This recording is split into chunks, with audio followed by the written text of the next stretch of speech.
कर्नाटक में क्या सत्ता का महाभारत होने वाला है? क्या कांग्रेस फिर दो गुटों में बंटने जा रही है? और सबसे बड़ा सवाल, क्या 1 दिसंबर को बदल जाएगा कर्नाटक का मुख्यमंत्री? आज का हमारा मुद्दा है कर्नाटक की राजनीति में सबसे बड़ा ब्रेकिंग मोमेंट। दरअसल डीके शिवकुमार और सिद्धरमैया के बीच कुर्सी की जंग अब और तेज हो गई है और अब सबकी नजर दिल्ली पर है। संसद का शीतकालीन सत्र शुरू होने से पहले कांग्रेस हाईकमान को कर्नाटक की तपती कुर्सी का मसला सुलझाना है। पार्टी के वरिष्ठ सूत्रों ने बताया है कि 1 दिसंबर से पहले मल्लिकार्जुन खड़गे और राहुल गांधी की मुलाकात में अंतिम फैसला हो सकता है। लेकिन इस बीच दबाव की राजनीति जोर शोर से चल रही है। उप मुख्यमंत्री डीके शिवकुमार ने एक बड़ा खुलासा किया है, या ऐसा बयान दिया है कि खुलासा लग रहा है। उन्होंने सीधे संकेत दिया है कि मई 2023 में सिद्धरमैया के शपथ लेने से पहले नेतृत्व स्तर पर कुछ गुप्त समझौता हुआ था, सीक्रेट डील हुई थी, जिसकी जानकारी केवल 5-6 लोगों को है। डीके शिवकुमार का यह कहना कि हम सब अपने ज़मीर की आवाज़ के अनुसार काम करेंगे, इसको सीधे तौर पर हाईकमान पर दबाव बनाने की कोशिश माना जा रहा है। उनके एक समर्थक विधायक ने तो यहाँ तक कह दिया कि 200% भरोसा है कि डीके शिवकुमार जल्द ही मुख्यमंत्री बनेंगे। तो अब सवाल यह है कि हाईकमान क्या करेगा? क्या ये समझौता अब सामने आएगा? क्या कांग्रेस छत्तीसगढ़, राजस्थान और पंजाब की तरह एक और राज्य को अंदरूनी कलह की भेंट चढ़ा देगी? और सबसे बड़ा सवाल, अगर डीके शिवकुमार का नाम आगे नहीं बढ़ाया गया तो क्या कर्नाटक की कांग्रेस सरकार पर संकट आएगा? नमस्कार, मैं हूं अंकुर, आप देख रहे हैं सत्य हिंदी का धमाकेदार शो बेबाक मुकेश, जहां हम बेबाकी से सामने लाते हैं वो सच जिसे कोई छुपाना चाहता है। मुकेश सर, मुद्दा बहुत बड़ा हो गया है कर्नाटक की राजनीति का ये, और डीके शिवकुमार का कहना है कि सीक्रेट डील हुई थी, 5-6 लोग शामिल थे। ये क्या बताता है कि मतलब अगर आप देखिए, शिव कुमार के इस बयान से साफ दिख रहा है कि एक सीक्रेट डील हुई थी उस दौरान, क्योंकि ये सब जानते हैं कि कर्नाटक में जो जीत हुई थी वो डी शिव कुमार के प्रबंधन और संगठन क्षमता की वजह से हुई थी। हालांकि सिद्धरमैया के रोल को कमतर नहीं आंकना चाहिए, क्योंकि असली मास लीडर वही हैं। आप जानते हैं कि शिव कुमार वोकलिंगा समुदाय से आते हैं। वोकलिंगा समुदाय पर जो कब्जा है वोटों का, वो है डी कुमार स्वामी और देवेगौड़ा परिवार का है बेसिकली। वो भी वोकलिंगा फैमिली से आते हैं। अच्छा, दूसरा एक बड़ा जो समूह है वोटर्स का, वो है लिंगायत, जिस पर बीजेपी का एक छत्र राज है। अब बचे अल्पसंख्यक, पिछड़ा, दलित, और ये वो समूह है जिस पर सिद्धरमैया की पकड़ है, और यही कांग्रेस की जीत का आधार बना था। अब अभी जो विवाद खड़ा हो गया है, सीक्रेट डील उस समय तो कर दी गई, शायद दोनों ने सहमति जता दी होगी। बिल्कुल, सिद्धरमैया ने भी सोच लिया होगा कि अभी तो 2.5 साल की ले लो, फिर देखेंगे, क्योंकि उन्होंने देखा है छत्तीसगढ़ में कि भूपेश बघेल ने कैसे डील को फॉलो नहीं किया था। टीएस सिंहदेव इंतजार ही करते रह गए, 2.5 साल के बाद उन्हें मुख्यमंत्री बनने का अवसर नहीं दिया गया। तो सिद्धरमैया ने इसी उस उद्देश्य से या यही सोचकर उसको एक्सेप्ट किया होगा। अब शिव कुमार और उनके समर्थक इस इंतजार में थे कि 2.5 साल पूरा हो और उनकी बारी आए। अब जब बारी 20 नवंबर को आनी थी तो देख रहे हैं कि कोई परिवर्तन नहीं हो रहा है, तो ये बेचैनी बढ़ गई। ये बेचैनी दरअसल पिछले 2.5 साल में लगातार दिखी है।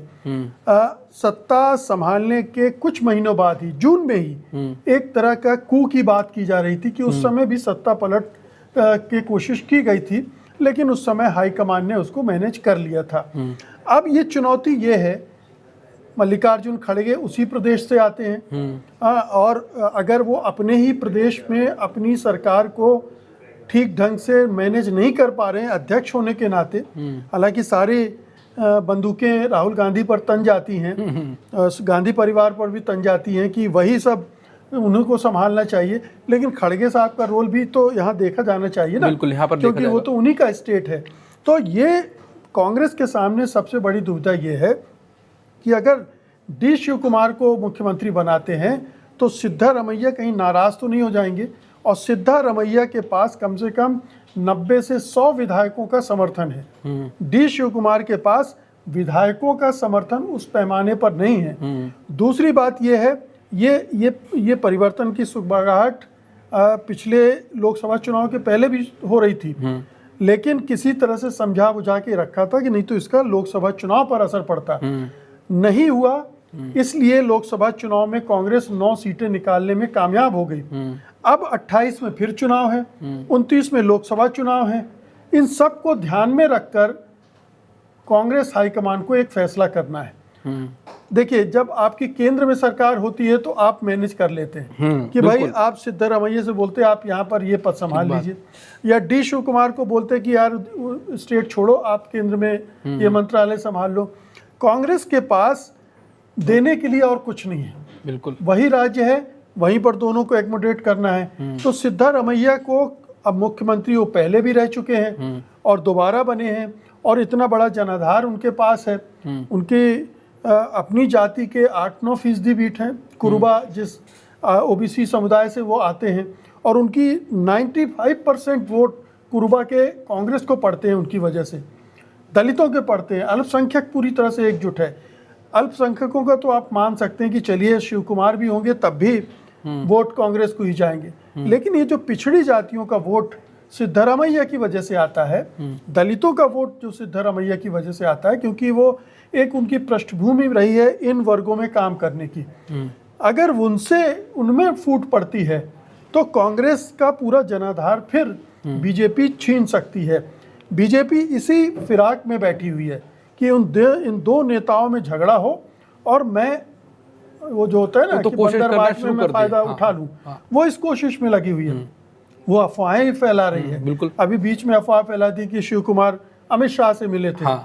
ये इस तरह की वो, जबकि शिव कुमार ने फिर ठीक बयान जबरदस्त दिया। उन्होंने कहा कि अगर ये सच हो जाए तो मैं सन्यासी ले लूंगा राजनीति से।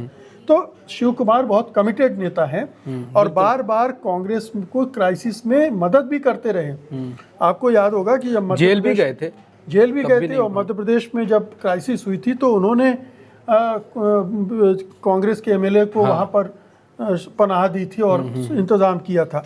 तो आर्थिक रूप से और संगठनात्मक रूप से शिव कुमार की अहमियत है, लेकिन अगर वो विधायक दल में उतनी पकड़ नहीं रखते हैं या वोट बैंक में उनकी पकड़ वैसी नहीं है, तो ये कांग्रेस हाईकमान के लिए संकट बन जाता है कि ऐसे व्यक्ति को हम मुख्यमंत्री बनाएंगे तो क्या होगा।